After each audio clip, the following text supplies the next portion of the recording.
Assalamualaikum warahmatullahi wabarakatuh. Hari ini saya nak berkongsi sedikit cerita mengenai kisah saya sepanjang saya bertugas sebagai guru kaunseling selama lebih kurang 13 tahun. Tema video kali ini adalah guru kita, kisah kita. Saya mula bertugas tanggal 29 Mac tahun 2007 dan mula bertugas di daerah Tawau di SMK Titingan. Saya ingat lagi bila saya baru menjadi guru, memang semangat saya berkobar-kobar. Saya tidak sabar untuk mencurahkan bakti dan jiwa yang masih muda. Dan Alhamdulillah semua orang Sabah baik-baik menerima saya, membantu saya sepanjang saya bertugas di sana. Apatah lagi waktu saya baru sampai. Terima kasih kepada guru-guru SMK Titingan yang banyak bantu saya pada awal saya bertugas, sehinggalah selama lebih kurang 8 tahun saya berada di SMK Titingan Tawau. Saya ingat lagi perkara yang paling menunjukkan adalah pada hari pertama saya bertugas di sekolah, merupakan hari perhimpunan, hari Isnin. Jadi apa yang berlaku, buat pertama kalinya saya menyertai perhimpunan sebagai seorang guru selepas praktikal. Jadi masa saya baru bertugas, apabila semua murid-murid bangun untuk membacakan ikrar, yang mana semua guru pun turut bangun sebagai tanda menghormati bersama murid. Apabila murid-murid dikehendaki untuk angkat tangan semasa membaca ikrar, saya turut mengangkat tangan dan baca ikrar sepanjang ikrar dibacakan. Dan saya nampak ada murid di bawah yang senyum, tertawa, tapi saya nak cover line, kononnya saya bagi tahu dengan murid-murid di bawah, kononnya untuk betulkan tangan tegak macam ni, bukan begini tapi begini. Aduh, memang memalukan, tapi sebenarnya memang saya terangkat tangan. Namun untuk cover line, dah lama tak join, saya mengatakan ianya untuk membetulkan kesalahan tangan diorang konon.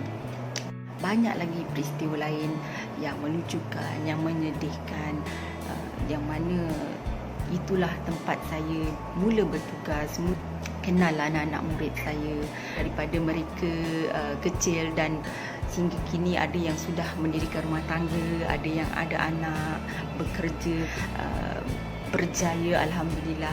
Saya doakan semoga mereka capai cita-cita, capai impian mereka. Saya merupakan seorang guru bimbingan dan kaunseling dan bukan mudah untuk saya mendekati murid-murid yang mana mereka tidak ada latar belakang bagaimana hendak mendekati guru kaunseling. Bolehkah mereka meluahkan perasaan kepada guru kaunseling? Apa fungsi guru kaunseling?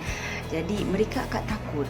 Pada awalnya di sekolah SMK Titingan ini, apabila murid-murid dipanggil untuk buat sesi kaunseling bersama saya, banyak ada antara mereka yang menakut-nakutkan kawan, habislah kau, habislah. Pada saya itu pengalaman awal saya bagaimana mempromosikan perkhidmatan kaunseling, sesi kaunseling individu, sesi kaunseling kelompok kepada semua murid, dengan menyatakan bahawa untuk datang pada sesi kaunseling bukan bermaksud anda ada masalah.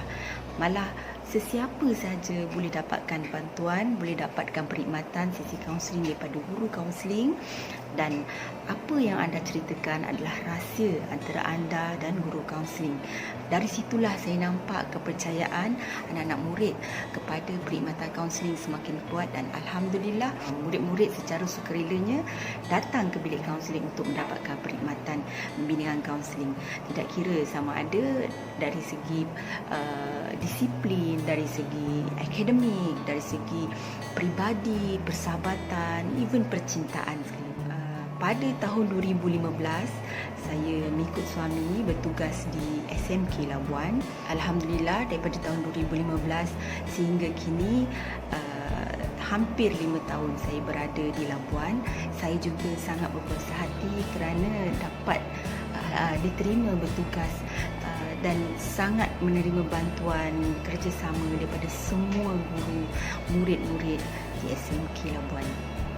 Manakala pengalaman di SMK Labuan, murid-murid di SMK Labuan kebanyakannya memang sudah tahu bagaimana perjalanan sesi kaunseling. Mungkin kerana tahun saya berpindah ke SMK Labuan adalah tahun 2015, di mana telah banyak guru-guru kaunseling dipostingkan ke seluruh Malaysia, termasuklah Labuan. Jadi mereka telah mendapat pendidikan, bimbingan lebih awal daripada guru kaunseling.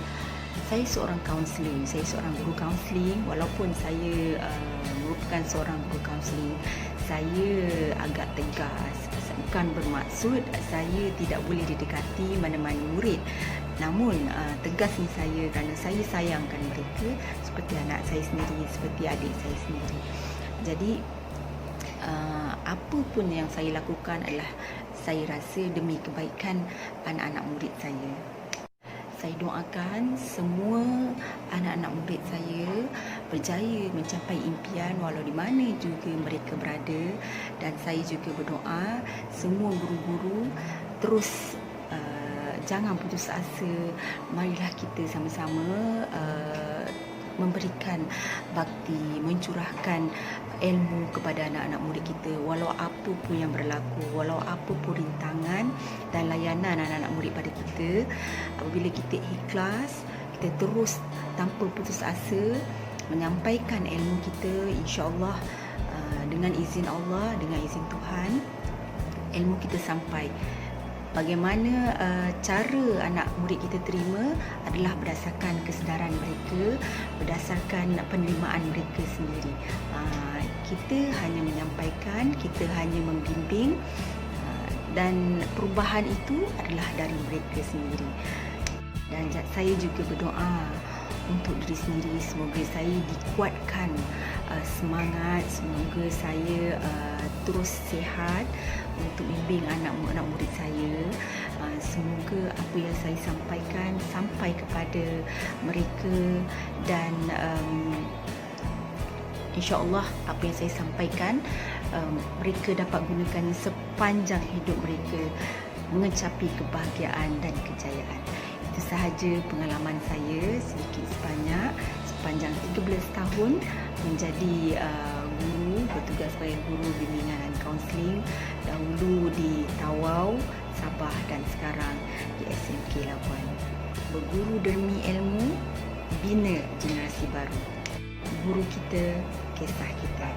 Bye.